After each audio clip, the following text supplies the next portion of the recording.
What's up, guys? How y'all doing today? Well, baby, if you are in the Southern District of New York, there are so many legal updates coming. Okay, what's first? JayZ is still going up with Tony Busby. He has amended his complaint. Now, whether or not that will hurt or help his case against Tony Busby, we shall see. Because Tony thought this was going to be litigated in Texas.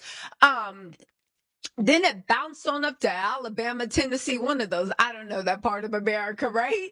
I stay away from sundown towns. And then the judge said, nah, we're going to bounce this back up to Southern District of New York. Alex Sparrow, JayZ's attorney was like, bet, because I run Southern District of New York. Except for Quinn Emanuel, who was Alex Sparrow's law firm, had just got hit with a staggering $3 million sanction for being dishonest and running cons and woefully misleading the court, witnesses, and everybody else. It sounds a lot like what people have accused JayZ of doing. Now, we'll talk about that because it's more complicated. But speaking of misleading and underhanded tactics, remember the case with Fat Joe?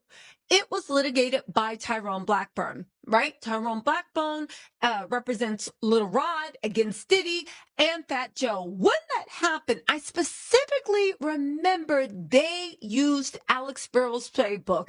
Attack, attack, attack. The only thing is they got ASAP's. So Fat Joe hired ASAP's Rocky's lawyer, Joe Tacopino. I'm just giving you all the rundown. Around that time, I do remember I distinctly felt that Diddy's team and also Fat Joe's team was trying to discredit Tyrone Blackburn. He was arrested for a felony. They said he tried to run someone over. I said, what? They threw the book at him. He even got arrested, and it was all over the blogs. But you know what was so quiet on the blogs?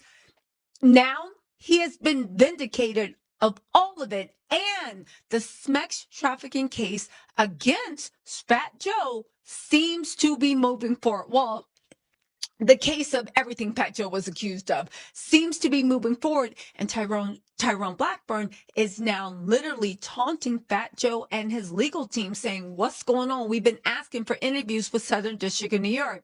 Again, it seems like, and again, I remember when the Diddy trial happened, they were going after lawyer after lawyer after lawyer, anybody that was representing any of the victims, which then I was like, it is morally depraved, in my opinion, but it was a smart legal strategy.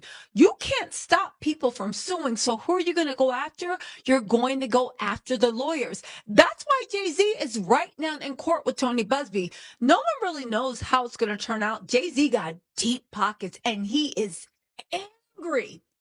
And Tony Busby got deep pockets, and he is a good old boy, a good old MAGA boy, so you know it's even irking his soul that JayZ would even dare raise a legal hand against him. But JayZ got the money to try to put him in the ground.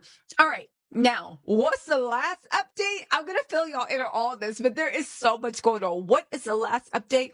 Remember that woman, Bonner, who testified against Diddy in the trial and said that he held her above a 17th floor balcony and dangled her, groped her, did all this stuff, then threw her into glass patio furniture? And remember how Nicole Westmoreland, right? I hope that check can buy a soul, right? She is very good at what she does. If I'm ever in court, what am I saying? I'm never going to be in court for Diddy like escapades. Never, ever, ever. So never mind, right? But if you are a monster, and that's most of the people that are defending Diddy, she did a great job of discrediting Bonner. Now, because I was in a courtroom, a lot of people didn't realize the way she discredited her was on some Matlock stuff. She's very good at cross-examination, and she's very good at planting doubt. But one of the things that did not escape my attention is there was a lot of evidence. Text messages from Cassie, Rob Holiday, who was Diddy's producer, and her best friend trying to call her and broker a settlement. There was a lot of evidence that they discussed when they had the jury going to the back, and they were arguing about whether that evidence should be let in. Judge Summeranian did say at the end, no, we're going to exclude this evidence because there was hearsay. And also when it comes to civil, criminal versus civil trials, this was a criminal, obviously, there's just certain levels of, hearsay and evidence that he would admit into this court. So a lot of stuff was excluded. Well, that's all changing because she is now suing Diddy, and she's not just suing Diddy for dangling her. She's suing him for SA. Ooh, and she's suing him for throwing her into the patio furniture. And she has receipts. And it looks like in the civil trial, it will be in LA. I'm going to cover it. This civil trial literally does show that a lot of evidence that was excluded, the jury wasn't allowed to hear, and that the Diddy lackeys, the Diddiots, that were lying, not, they were lying. They were willfully, they were either outside playing hooky with the rest of their degenerate friends, acting like they were in the courtroom, or they just chose to glance over it. But a lot of the evidence that was excluded looks like it might come into the civil trial. Let's also not forget that the burden of proof is much lower on a civil trial than this. Now, let's start with this really quick before we get into the JayZ, Tyrone Blackburn, Fat Joe thing, right? The Fat Joe case, I will definitely be covering. That's if Fat Joe don't settle, because judging by his rap lyrics, didn't the Supreme Court says you can use rap lyrics as evidence? I'm not even joking.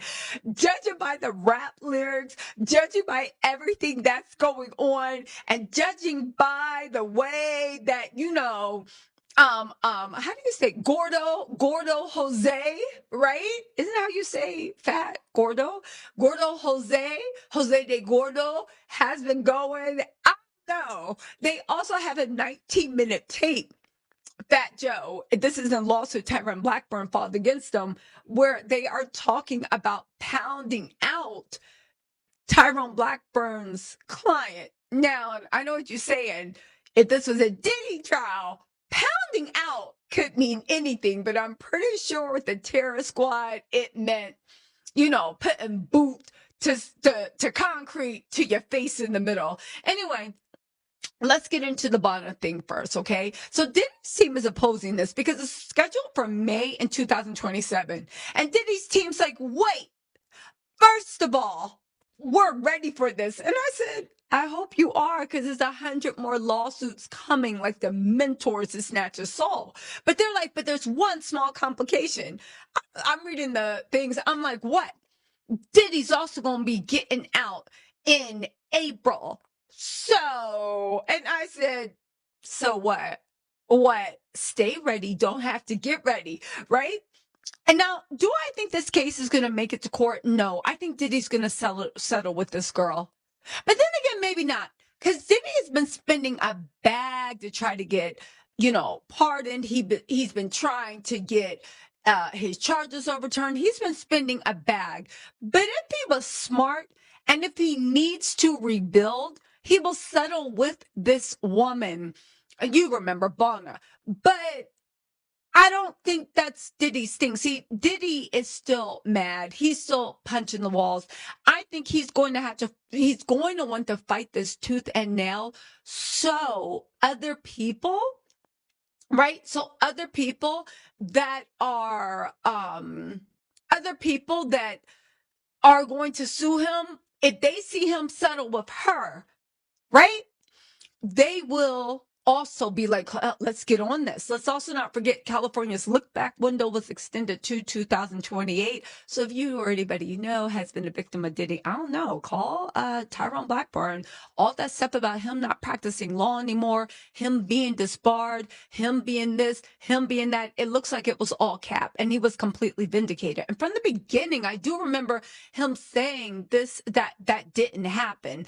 I think TMZ interviewed or something where he was like, this is all lies, right? Now, at that time, I know everybody says it's all lies, but it looks like all charges were actually dismissed. So when it comes to Bonner, she says she has messages, she says she has evidence, she says she has proof. On top of that, there are contemporaneous messages between KK and Cassie talking about what happened. And KK, at that point, she was Diddy's assistant in the middle of it, was making excuses and basically also admitted in text messages. Again, it was a lot. It was shocking.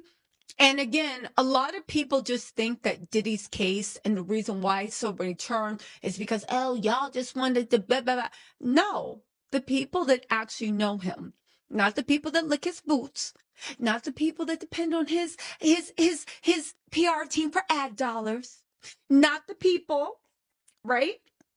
Not the people that just want to live out their 60-year-old, what is it? How old? High school, college fantasies of being invited to a Diddy party, even though their bank account declines, their face card declines, their height declines. They can never be invited. Not those groupies. And by groupies, I'm not talking about women. I'm talking about the men that were groupies for Diddy, right?